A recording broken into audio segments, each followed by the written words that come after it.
Finally dragon ball का 20वां और आखिरी एपिसोड आ चुका है और ये सच में बहुत ज्यादा जबरदस्त था। एपिसोड की शुरुआत में ही हमें दिखाया जाता है सुपर सैयन 4 को, जो कि अपनी एडल्ट बॉडी में था, और वहीं पिक्कोलो पीछे छुप के सही मौके का इंतजार कर रहा था। उसे किसी भी तरह गोमा के सर पे 3 बार हिट करना था, जिससे थर्ड ईवल आई बाहर निकल जाए। गोकू वो नई पावर अपने अंदर महसूस कर सकता था और वो तैयार था गोमा से लड़ने के लिए, और वो वैसा ही करता है। वो अपनी पूरी ताकत से ही गोमा पे हमला करता है और वो बहुत ज्यादा तेज था और ताकतवर भी, क्योंकि उसका पंच तो गोमा भी हैंडल नहीं कर पाया, और वो पंच इतना खतरनाक था कि उसने लगभग स्टेडियम के 2 हिस्से कर दिए थे। पर किसी तरह गोमा अपनी पावर से गोकू को पुश कर देता है और फिर शुरू होता है दोनों के बीच में हैंड टू हैंड कॉम्बैट। शुरू में तो ऐसा लगता है कि दोनों के बीच में बराबरी की बैटल हो रही है। गोमा उस पे पंचेस करता है और की ब्लास्ट भी, पर मानो अब तो गोकू सीरियसली लड़ ही नहीं रहा, क्योंकि फिर से गोकू उस पे भारी पड़ने लग जाता है। मानो इससे पहले वो अपनी पूरी पावर यूज कर ही नहीं रहा था। पर गोमा भी हार मानने वालों में से नहीं था। वो भी बिना रुके गोकू के सारे पंचेस का जवाब देता है, पर फर्क बस इतना था कि गोकू गोमा के पंचेस का जवाब दुगनी तेजी और पावर के साथ दे रहा था, मानो वो किसी 5 साल के बच्चे के साथ बस खेल रहा है। और जब वो उसकी बुरी तरह से धुलाई कर ही रहा था, तभी फिर से बीच में आ जाती है द थर्ड ईवल आई, जो उसकी बॉडी को फिर से रिकवर कर देती है और गोमा को फिर से थोड़ा स्ट्रॉन्ग बना देती है। पर इस बार गोमा कोई रिस्क नहीं ले सकता था, तो वो अपने मैजिक स्टाफ को बुला के बहुत सारे की ब्लास्ट अटैक करता है। वो बहुत ही ज्यादा की ब्लास्ट से अटैक इसलिए करता है क्योंकि गोकू बचे ना और उसे डॉज करने में और भी ज्यादा मुश्किल हो जाए। पर अब सुपर सैयन 4 अचीव करने के बाद ये इसके लिए एक बच्चों का खेल था, और वो आराम से ही सारे अटैक को डॉज कर लेता है, और वो सारे के सारे की ब्लास्ट वैनिश हो जाते हैं जब गोकू और गोमा के पंच टकराते हैं। ये साबित करता है कि ये दोनों कितनी ज्यादा पावर से लड़ रहे हैं। इस बार तो थर्ड ईवल आई का यूज करने के बाद भी गोमा गोकू को सरपास नहीं कर पा रहा था। हालांकि वो उसे थोड़ी देर के लिए तो टक्कर दे पा रहा था, पर जैसे ही गोमा अपनी पावर बढ़ाता, ठीक वैसे ही गोकू भी अपनी पावर बढ़ा लेता। तो अब बाजी गोमा के हाथ से निकलती हुई दिख रही थी। गोकू उसे अपने दोनों हाथ से जकड़ लेता है और गोमा अपने टेलीकिनेसिस का यूज करके गोकू को चारों तरफ बांध देता है, वो भी एक पत्थर की बॉल से। पर मानो अब तो गोकू को कोई फर्क पड़ता ही नहीं। वो बस अपने ऑरा से ही उन सब पत्थरों को हटा देता है और गोमा को देता है एक जोरदार पंच, जिसके इम्पैक्ट से तो दूर दूर की चट्टानें भी हिलने लगी थी। तो इसके बाद थर्ड ईवल आई फिर से गोमा को रिकवर करने लग जाती है, पर फिर से गोकू उसे एक स्माइल देता है, और ये स्माइल देख के तो गोमा भी चौंक चुका था। मानो अब गोकू को फर्क पड़ ही नहीं रहा कि गोमा कितना भी स्ट्रॉन्ग क्यों ना हो जाए। गोकू की नजरों में तो ये मैच तभी खत्म हो चुका था जब वो सुपर सैयन 4 बना था, और ये देख के गोमा बिल्कुल भी खुश नहीं था। तो वो दोनों फिर से ही फाइट करने लग जाते हैं। वो उस पे पंचेस यूज करता है, की ब्लास्ट यूज करता है, पर गोकू किसी न किसी तरह उसे ओवर पावर कर ही लेता है। अब तो थर्ड ईवल आई भी परेशान हो चुकी थी गोमा की पावर बढ़ाते बढ़ाते, और साथ में गोमा का भी पारा हाई होते जा रहा था। तो वो गोकू को सीधा पकड़कर पाताल लोक में भेज देता है, और ये अंडरवर्ल्ड तो पूरे एक अलग डायमेंशन की तरह ही था।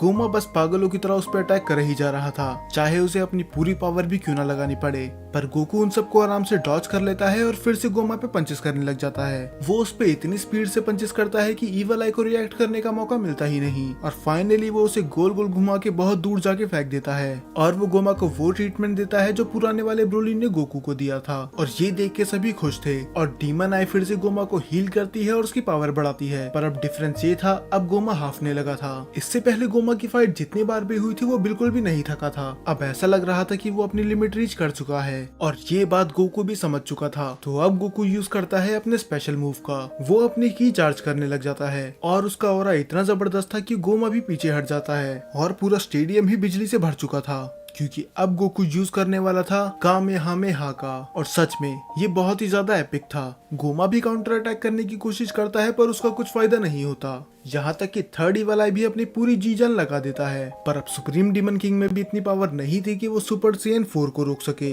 तो गोकू का कामेहामेहा बस गोमा के अटैक और उसको नहीं, बल्कि तीनों डीमन वर्ल्ड को चीरते हुए निकलता है। ये सभी डीमन वर्ल्ड के लोग विटनेस कर सकते थे। गोमा को तो समझ में नहीं आया कि उसके साथ आखिरकार हुआ क्या, क्योंकि ईवल आई मिलने के बाद तो उसे पूरे यूनिवर्स में सबसे स्ट्रॉन्ग होना चाहिए था।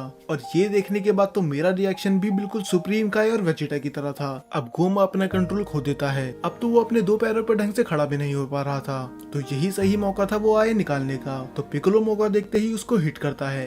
वो उसे एक बार हिट करता है, फिर दूसरी बार, पर जैसे ही वो उसे तीसरी बार हिट करने वाला होता है, गोमा उसे रोक लेता है और पिक्कोलो को बहुत दूर जाके गिरा देता है। और ये देखने के बाद अरिनसू और बाकी लोग हैरान थे, क्योंकि उन्हें मुश्किल से एक मौका ही मिला था और वो भी उन्होंने गवा दिया और थर्ड ईवल आई लूज हो चुकी थी। और अब गोमा भी समझ चुका था कि इनका रियल प्लान है क्या। वो बस किसी भी तरह इसकी थर्ड ईवल आई को निकालना चाहते हैं, पर वो ऐसा होने नहीं दे सकता। तो फिर वो यूज करता है पूरी पावर द थर्ड ईवल आई की। अब अरिनसू भी परेशान हो चुकी थी। वो सोचती है कि उस बुक में कोई ना कोई तो ऐसा रास्ता होगा ही जो हमें बता सके कि गोमा को कैसे हराना है। अब गोमा धीरे धीरे हील होने लगा था, तो जी फाइटर्स और बाकी माजिन्स उस पर अटैक करने जाते हैं, पर अब गोमा मजाक की मूड में बिल्कुल नहीं था, तो वो सब पे ही लाइटनिंग से अटैक कर देता है और फाइनली हील हो जाता है पूरी तरह। और अब इसकी भी गारंटी नहीं कि गोकू सुपर साइयन 4 को कितनी देर तक मेंटेन कर सकता है। तो अब हार इन सबके बहुत ज्यादा करीब थी, पर फिर से हर बार की तरह बुरे वक्त में एंट्री होती है हमारे हीरो माजिन कू की। वो गोमा के अटैक की वजह से हवा में उड़ रहा था, पर तभी उसे मौका मिलता है गोमा को हिट करने का, और वो उस बड़ी बुक से गोमा के सर पे 3 बार लगातार हिट कर देता है। और फाइनली जो काम जी फाइटर्स और बाकी माजिन्स नहीं कर पाए, वो माजिन कू ने करके दिखा दिया। उसने गोमा के फोरहेड से द थर्ड ईवल आई को अलग कर दिया। कुछ देर के लिए तो गोकू भी हैरान था कि आखिर ये सब हुआ क्या, और गोमा वो अपनी ओरिजिनल फॉर्म में वापस आ रहा था। और ग्लोरियो मौका पाते ही उस थर्ड ईवल आई को कुचल देता है, क्योंकि वो नहीं चाहता ये फिर से किसी गलत हाथ में लगे। फाइनली सब कुछ ओवर हो चुका था। पांजी भागते भागते ग्लोरियो के पास आती है। अब वो फाइनली खुश थे कि ये पागलपंती रुक चुकी है, और तभी वहाँ पर आता है माजिन कू, जिसके चेहरे पे एक बड़ी सी स्माइल होती है, क्योंकि उसने वो करके दिखा दिया जो इतने टाइम से कोई नहीं कर पा रहा था। सच में शुरू में तो माजिन कू मुझे बिल्कुल भी पसंद नहीं आया था, और मैंने तो उसके जोकर के साथ साथ न जाने क्या क्या ही बोल दिया था, पर धीरे धीरे इसने अपने आप को प्रूव करा, और न जाने ही इसने अरिनसू की कितनी मदद करी। हमारे साथ अरिनसू को भी यही लगता रहा कि ये एक वर्थलेस क्रीचर है, पर इतना सब सुनने के बाद भी इसके चेहरे पे एक बड़ी स्माइल हमेशा रहती थी। पर अब फाइनली लोग देख सकते हैं कि माजिन कू क्या क्या कर सकता है, और वो उतना भी यूजलेस नहीं है जितना वो उसे समझते थे। बुल्मा, सुप्रीम काय, पांजी और बाकी सभी उसका सपोर्ट करने लग जाते हैं। माजिन कू बहुत ज्यादा खुश था, पर अभी भी उसे बस एक पर्सन की तारीफ सुननी थी, और फाइनली अरिनसू को भी उस पर बहुत ज्यादा प्राउड होता है। अब सबको ही अपनी हैप्पी एंडिंग मिल चुकी थी, क्योंकि गोमा का राज फाइनली खत्म हो चुका था। तभी वहाँ अरिनसू के साथ साथ आती है मारबा, और वो उसे ट्रैप करने वाले थे उस छोटी सी बोतल के अंदर। मारबा उसे बोलती है कि 100 साल काफी होंगे अपनी गलतियों के बारे में सोचने के लिए। तभी पिकलो बीच में आके बोलता है कि देखा जाए तो उसने डेंडे को नहीं मारा। तभी वो अचानक से खड़े होकर बोलता है, हाँ मैं कभी उतना बुरा था ही नहीं, दरअसल मैं तो अंदर से एक बहुत अच्छा इंसान हूँ, तो तुम्हें मेरी सजा कम करनी चाहिए। तब पिकलो बोलता है ठीक है, 100 ईयर्स की जगह 99 ईयर्स कैसे रहेंगे। और ये सुन के तो गोमा का मुंह ही उतर जाता है। उसे सच में लगा था कि ये इसकी सजा कम कर देंगे। और तभी अरिनसू अपने मैजिक से वहाँ पर देगासू को भी लेके आ जाती है, और वो मारबा को बोलती है कि इसको भी उसके साथ ही लॉक कर दो, गोमा को भी कंपनी मिल जाएगी। और मारबा वैसा ही करती है, वो अपने मैजिक से उन दोनों को ही ट्रैप कर देती है। तो अब अरिनसू बोलती है कि सुप्रीम डीमन किंग और वाइस सुप्रीम डीमन किंग दोनों ही ट्रैप हो चुके हैं, तो आखिर अब इस डीमन वर्ल्ड को कौन संभालेगा। तभी सुप्रीम काय बीच में आके बोलते हैं कि वो तुम बन सकती हो, क्योंकि तुम स्ट्रांग हो, समझदार हो, और तुम्हें पोटेंशियल है डीमन किंग बनने का, और वैसे भी ये तो तुम्हारा सपना ही था। वो बोलती है कि मैंने सोचा नहीं था कि मैं ये तुम्हारे मुंह से सुनूंगी, और वैसे भी ये मत सोचना कि मेरा प्लान चेंज हो जाएगा। मैं अभी भी आउटसाइड वर्ल्ड में कब्जा करना चाहती हूँ, पर फिर भी मैं डीमन किंग की पोजीशन नहीं ले सकती, क्योंकि अगर मैं डीमन किंग बन भी गई तो कोई दूसरा आके मुझे हरा के खुद डीमन किंग बन जाएगा। तो पुरुंगा से बिना पावर लिए सुप्रीम डीमन किंग बनना एक बेवकूफी भरा आइडिया होगा। और देखा जाए इसकी बात सही भी है, क्योंकि अरिनसू में इतनी भी पावर नहीं कि वो एक तामागामी को हरा सके। तो अगर ये डीमन किंग बन गई तो कोई आसानी से इसे हरा सकता है। पर तभी नेवा बीच में आते हैं, और वो बोलते हैं कि अगर हम ध्यान से सोचें तो डीमन किंग तो उसे ही होना चाहिए जिसने प्रीवियस डीमन किंग को हराया हो। अब सभी लोग हैरान थे, क्योंकि जिसने डीमन किंग को हराया है वो कोई और नहीं, खुद माजिन कू था, क्योंकि यही था जिसने थर्ड ईवल आई को अलग करा। और माजिन कू खुशी खुशी बन जाता है the next supreme demon king. और अब वो डीमन किंग बन ही चुका था, तो वो अरिनसू की तरफ फिंगर पॉइंट करते हुए बोलता है, और आप बनोगी वाइस सुप्रीम डीमन किंग। अरिनसू हैरान थी कि आखिर तुम ये बोल क्या रहे हो, पर फिर माजिन कू बोलता है कि मुझे लोगों को पहचानने की परख है। आप बुरे होने का दिखावा करती तो हो, पर आप अंदर से बहुत ही ज्यादा अच्छी हो, और हमें ये नहीं भूलना चाहिए कि आप कितनी ज्यादा होशियार और समझदार हो। और सबसे बड़ी बात, आपने मुझे बनाया है, तो आप ही होंगी वाइस सुप्रीम डीमन किंग, और माजिन डू बनेगा हमारा मिनिस्टर। और मारबा और नेवा के पास बहुत ज्यादा एक्सपीरियंस है, तो वो भी बनेंगे हमारे मिनिस्टर। ये सुन के तो वो दोनों ही हैरान थे, और वो ग्लोरियो को भी चुनता है, क्योंकि चाहे उसने अरिनसू को धोखा दे दिया था, पर उसने वो करा जो डीमन वर्ल्ड के लिए सबसे ज्यादा सही था। तो इसका मतलब वो डीमन वर्ल्ड के लिए वफादार है। और वो नेक्स्ट मिनिस्टर चुनता है किंग कदान को। तब वो बताता है कि आपने पूरी जी जान लगा दी थी इस बैटल में, जो कि प्रूव करता है कि आप भी इस डीमन वर्ल्ड के लिए लॉयल हो। और ऐसा पहली बार हो रहा है कि कोई तीसरे वर्ल्ड का माजिन फर्स्ट डीमन वर्ल्ड का मिनिस्टर बन रहा है, जो कि प्रूव करता है कि माजिन को सभी को इक्वली ट्रीट करता है। और ये सुन के पांजी भी खुश थी और वो अपने डैड को गले लगा लेती है। फिर माजिन को जाता है गोकू और उनके दोस्तों के पास और वो बोलता है कि तुम सबने भी बहुत ही ज्यादा अच्छा काम करा, क्या तुम में से किसी को मिनिस्टर बनना है? पर गोकू तो साफ मना कर देता है। वो बोलता है नहीं, मुझे तो बस घर जाना है। तो माजिन को उसे ज्यादा फोर्स नहीं करता, पर तभी मिनिस्टर बनने के लिए पीछे से कोई हाथ उठाता है और वो कोई और नहीं, वो हाइबिस था। इसने तो पूरी सीरीज में वेजिटा को रोस्ट करने के अलावा पता नहीं क्या ही कर रहा। अब माजिन को जाता है अरिंसू के पास और वो उसे अपना हाथ देते हुए बोलता है कि चलो इस डीमन वर्ल्ड को एक स्कैरी पर एक अच्छी रहने लायक जगह बनाएं। और अरिंसू तैयार हो जाती है और सभी लोग उनका फुली सपोर्ट करते हैं, इसीलिए नहीं क्योंकि वो उनसे डरते हैं, बल्कि इसीलिए क्योंकि उन्हें उन पे भरोसा है। फिर हमें दिखाया जाता है कि ये जाने की तैयारी करने लग जाते हैं और पांचे बुल्मा को देती है बहुत सारे ही मैजिलाइट्स, जैसा उसने एपिसोड 13 में प्रॉमिस करा था। और माजिन को उनके सफर के लिए कुकीज पैक कर रहा था और डू वो तो बस खा ही रहा था।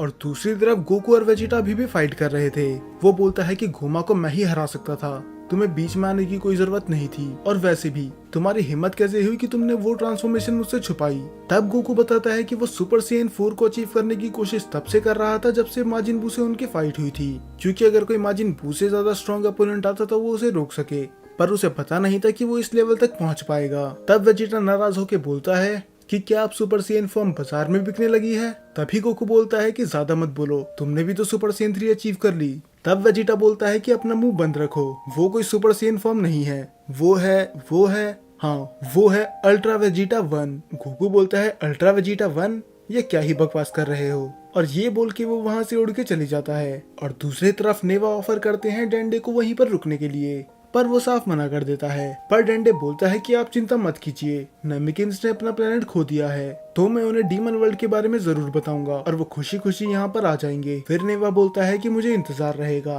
बेचारा 1000 सालों से नेमिकिन्स का वेट कर रहा है। अब किंग कदान गोकू को थैंक्स बोलते हैं। अब तीनों डीमन वर्ल्ड में पहले की तरह कोई डिफरेंस नहीं था, कोई भी कहीं आ जा सकता है और किसी में भी कोई भेदभाव नहीं होगा, क्योंकि अब डीमन वर्ल्ड एक सही हाथों में है। और ये सब हुआ है तुम्हारी वजह से। और वो सब वहाँ से चली जाते हैं कि अगर यहाँ पर हालात बिगड़ गए तो हम तुम्हें फिर से बुलाएंगे। और गोकू बोलता है बिल्कुल, हम तुम्हारी मदद करने जरूर आएंगे। और अर्थ पे भी सब कुछ फिक्स हो चुका था, सभी अपने रियल एज में वापस आ चुके थे। अब इतनी मेहनत करने के बाद फाइनली सब कुछ सही हो चुका था। पर बुल्मा तो बिल्कुल भी खुश नहीं लग रही थी, क्योंकि उसे तो फिर से जवान होना था। तभी गोकू ग्लोरियो से रिक्वेस्ट करता है कि हम उस दुकान पे जा सकते हैं जहाँ पर बग कैंडी हमने ली थी, क्योंकि मुझे बहुत सारी रिवाइव वर्क खरीदनी है। फाइनली ये उस दुकान पे पहुंच जाते हैं और अब तक न्यूज़पेपर में खबर आ चुकी थी कि माजिन कू ही बन चुका है न्यू डीमन किंग। और वो औरत गोकू को देखते ही पहचान जाती है।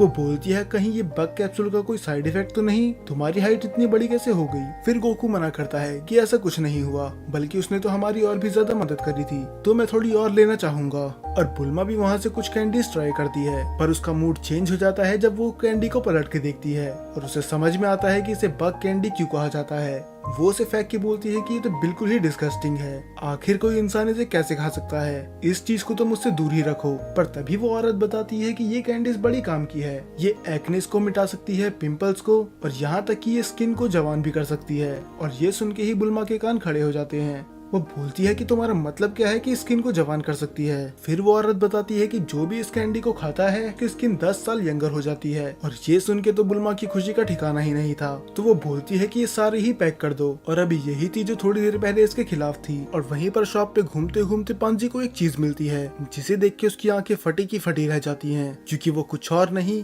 थी, द थर्ड इवल आई। ये देख के तो गोकू भी हैरान था कि आखिर ये इधर कर क्या रही है, और वो भी एक नहीं दो।